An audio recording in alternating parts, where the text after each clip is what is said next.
I was camping in a very remote part of the Rockies. I was by myself. Being a loner makes you do stupid things like be all alone in the wild with nobody to help you with anything for miles around. But that's just me. The weather had been clear for days, but it was on my last night of camping that an awfully brutal storm swept through the entire area. I had chosen a spot that was out in the open, but the one tree that I camped next to was the tree that fell on my tent, with me on the inside. I was rudely awoken by the sensation of nearly being crushed. That was the true definition of pain in my whole life. The worst kind I've ever felt. It started and burned all at once. No amount of breathing or lying would make it subside. Part of me would have been more than happy to die on the spot, but that didn't happen. The second most painful moment of my life was when the tree began to move for some odd reason. Somebody was handling it, which I couldn't explain for the life of me, since that thing was nearly a full-grown evergreen.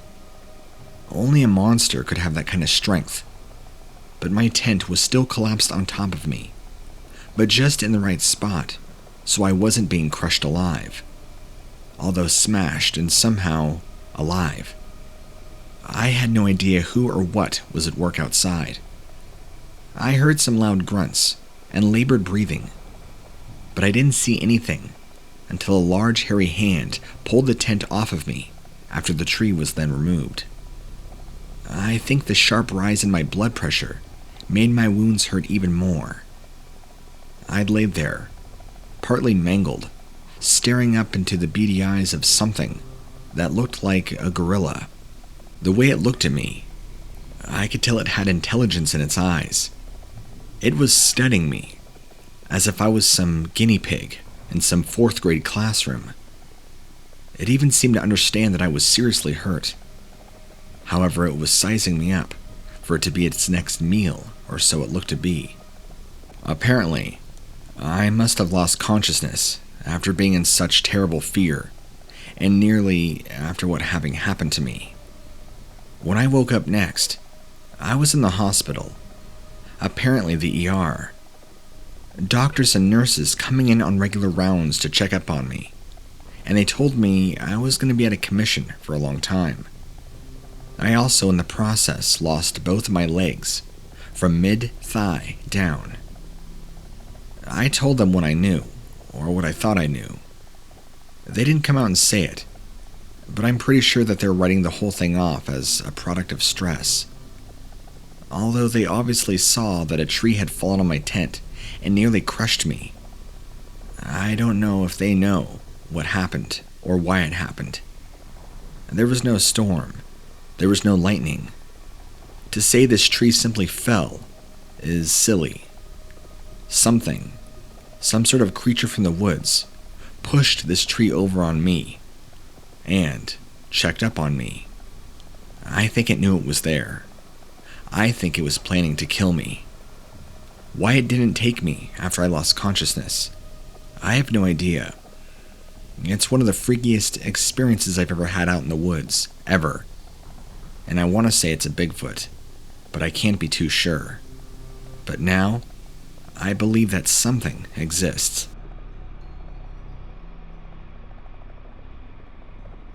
My uncle called me up, and I could tell he had been drinking and he was out hunting.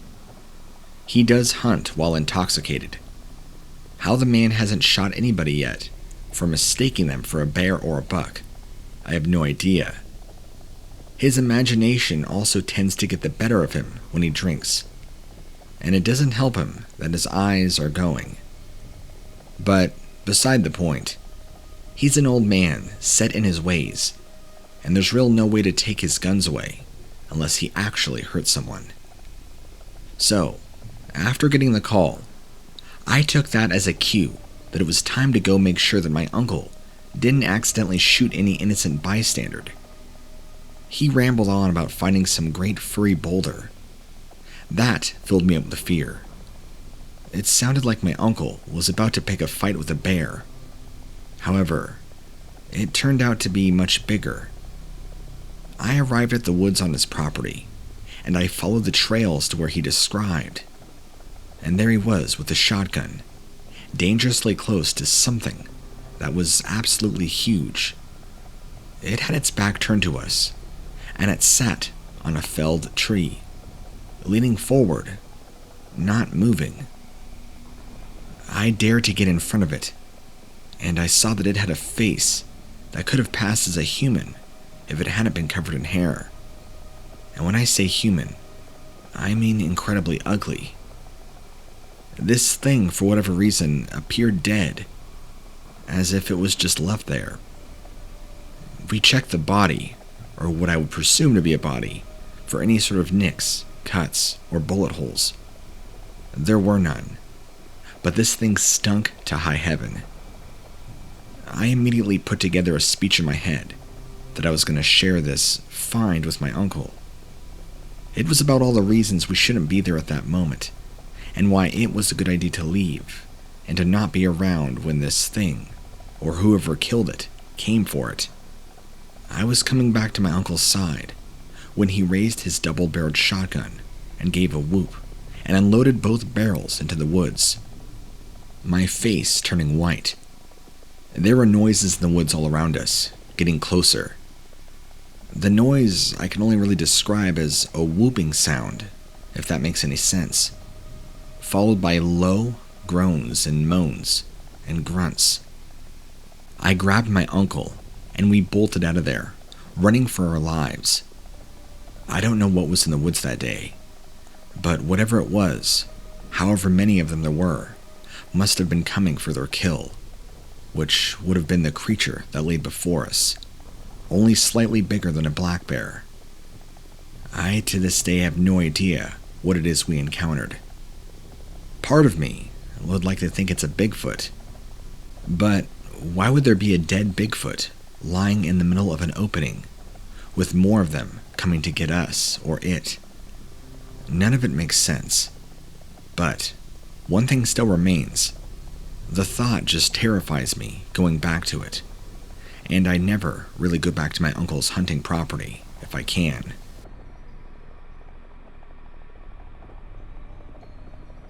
I had to come down with something, and I was trying to sleep while I was on my vacation. Realistically, I should have been able to get some extra rest, because I was in my cabin, which resides on a hillside in a pine forest. I won't reveal the location, just in case this story gets out there, and people, for whatever reason, try to look for it. I really don't want any vandals or unwelcome visitors, thank you. Besides that, just as I had fallen asleep, this thundering sound woke me up with a start. It was so noisy that the windows rattled. And having been just woken up so rudely, and being sickly, you can imagine I was not the happiest person in the moment. Throwing on some clothes, I was going to go out there and give whoever it was a piece of my mind. I stepped outside, and what would have been an otherwise perfect summer evening, with the exception that I felt sick. This awful bellowing was coming from up top of the hill, on top of everything. Whoever was making that noise had to have a massive set of lungs.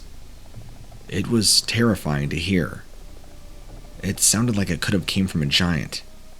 That's when I saw movement directly up ahead of me, up the hill. I then saw enough that I know that this was not human. In fact, it was much bigger than any human. It had arms like a tree limb, and a torso like a trunk. And here's why I'm going to lose a lot of friends. They're going to think I'm crazy. The thing looked every bit like every report of Bigfoot that I've ever heard all my life. The key difference being that I've never heard of a Bigfoot holding onto a tree, lifting his head to the sky. My senses were heightened in the moment, so I was able to take in every little detail. It even kind of had a beard coming from its face, albeit salt and peppery. It was waving in the evening breeze. If this creature wasn't planning to kill something, then I don't know what it was doing, other than yelling its war cry. This terrified me. I took a cue from every monster movie that I've ever been exposed to, and I got the hell out of there, instead of just standing there like an idiot. So, I ran back inside, and I hid. I know, probably not the most dramatic encounter story you've ever received, so do whatever you want with it. But I firmly believe that I saw a Sasquatch up here in the woods.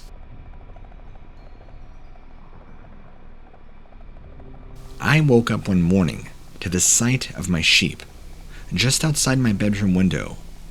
That meant the fence was now down. I had to wonder, what could have been out there to possibly knock down my fence?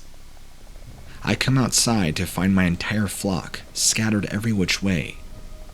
And because I live out in the country, I guess it's not a huge deal, although there's not a whole lot out here that really pose danger, other than coyotes, mountain lions, and bears. But upon investigation of the fence, the damage done is something you'd expect a car driving through it.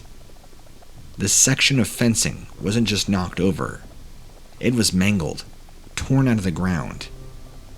I dropped a lot of money that day getting the fence back up, and spent even more in terms of nerves getting all my sheep together.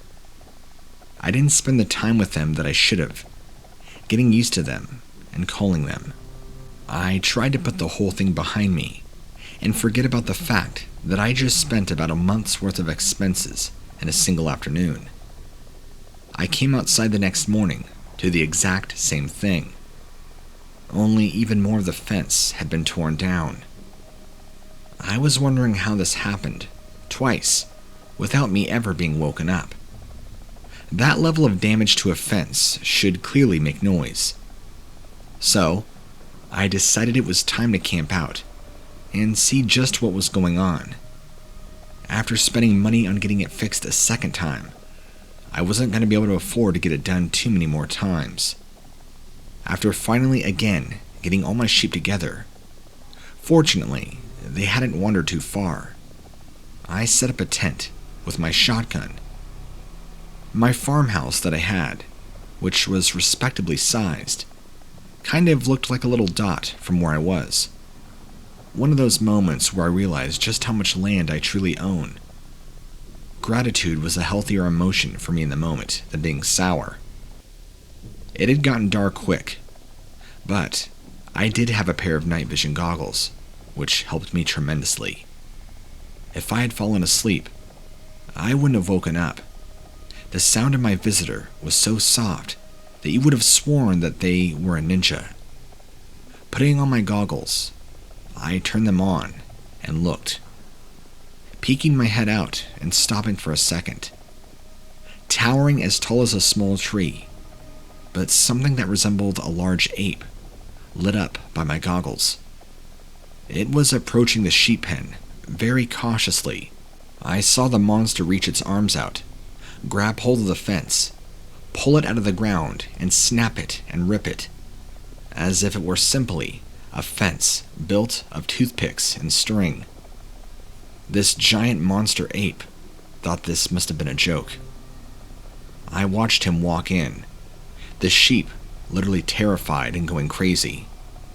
It grabbed two smaller of my sheep, put them under its arms, and casually walked off. I sat there with my mouth wide open, not even sure what I had to deal with or how I would deal with this problem. Well, turns out not long after that, before I really had a chance to deal with the issue, I ended up getting some severe health problems that I don't want to get into. Long story short, within a few months, I lost my house, foreclosed, and now I don't live there anymore, nor have I in quite some time. But after that night, that was it. I did not lose any more sheep, and I got the fence fixed one last time. Fortunately for me, if the problem came back, it didn't seem to show itself, at least in its destructive nature.